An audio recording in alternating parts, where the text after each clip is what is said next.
Почитувани, деновиве се изнаслушавме празни муабети. Еден куп функционери од СДСМ и нивни блиски пријатели се обидуваат да ја излажат македонската јавност дека во 90-тите години Македонија всушност не ги пропуштала шансите. Тие луѓе не ја кажуваат вистината. Дека ВМРО ДПМН секогаш зборува врз основа на факти, докази и аргументи, ќе ви покажеме и денес. Почитувани, за да се стане член на Европската Унија, сите држави од Централна и Источна Европа мораа да поминат два чекори. Прво да аплицираат за асоциација со Европската Унија и второ да аплицираат за полноправно членство во Европската Унија. Првиот чекор, асоциација со Европската Унија, државите на нас слични, а во тој момент економски и политички понестабилни од Република Македонија, го извршиле последниот редослед. Во декември 1991 година Унгарија потпишува договор за асоциација со Европската Унија.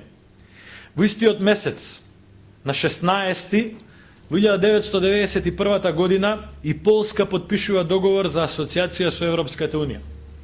На 1 февруари 1993 година Романија потпишува договор за асоциација со Европската Унија. Во март 1993 година Бугарија потпишува договор за асоциација со Европската Унија и на 10 јуни 1996 година Словенија потпишува договор за асоциација со Европската Унија.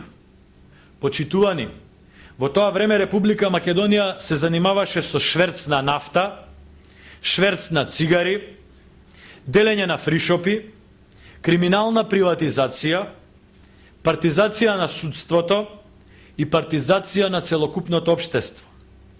Македонија тогаш не се занимаваше со евроинтеграција. Почитувани, вториот чекор на патот кон ЕУ, аплицирањето за полноправно членство во Европската Унија, државите од Централна и Источна Европа го направија на следните датуми. 31 март 1994 година Унгарија аплицираше за полноправно членство во Европската Унија. 5 април 1994 година Полска аплицираше за полноправно членство во Европската Унија. 22 јуни 1995 година Романија аплицираше за полноправно членство во Европската Унија. 27 јуни 1995 Словачка аплицираше за полноправно членство во Европската Унија. 27 октомври 1995 година Латвија аплицираше за полноправно членство во Европската Унија. 27 ноември истата 1995 година Естонија аплицираше за полноправно членство во Европската Унија. 12 декември 1995 година Литванија аплицираше за полноправно членство во Европската Унија.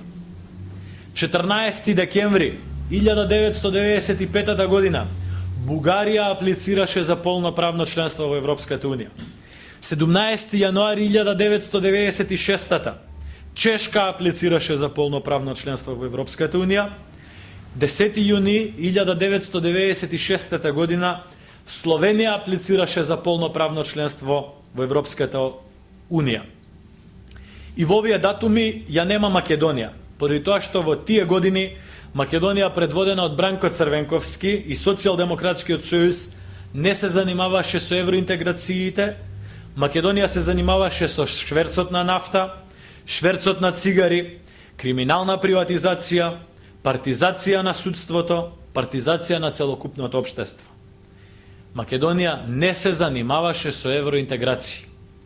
Првиот акт со кој Македонија бара асоциација и пристапување кон Европската Унија се случува после падот од власт на Бранко Црвенковски и Социјалдемократскиот сојуз на 8 март 1999 година.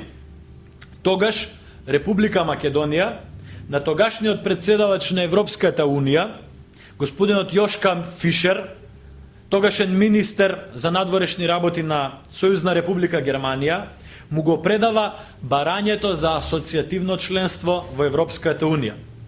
А договорот за асоциација со Европската Унија е подпишан на 9 април 2001 година, ратификуван од Македонското собрание на 12 април 2001 година. Скоро 10 години подоцна од Бугарија, Романија, Чешка, Полска, Словачка, Унгарија.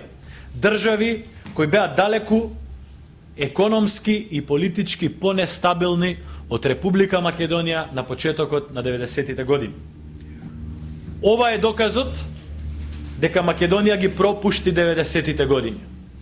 Почитувани, го прашуваме Бранко Црвенковски, зошто ја држеше Македонија 10 години надвор од сите евроинтегративни процеси?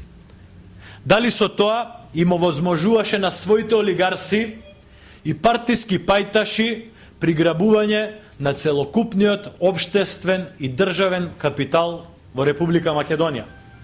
Дали со тоа си даде време за партизација на целокупната судска власт? Ако не знае да одговори на овие прашања, го упатуваме господинот Црвенковски да се обрати до Канцеларијата на Европската Унија, овде во Скопје, каде веруваме дека и господинот Фуере и останатиот дел од администрацијата имаат педантна архива за историјатот на интеграциите на Република Македонија кон Европската Унија. Ви благодарам на вниманието. Дали имате дополнителни прашања?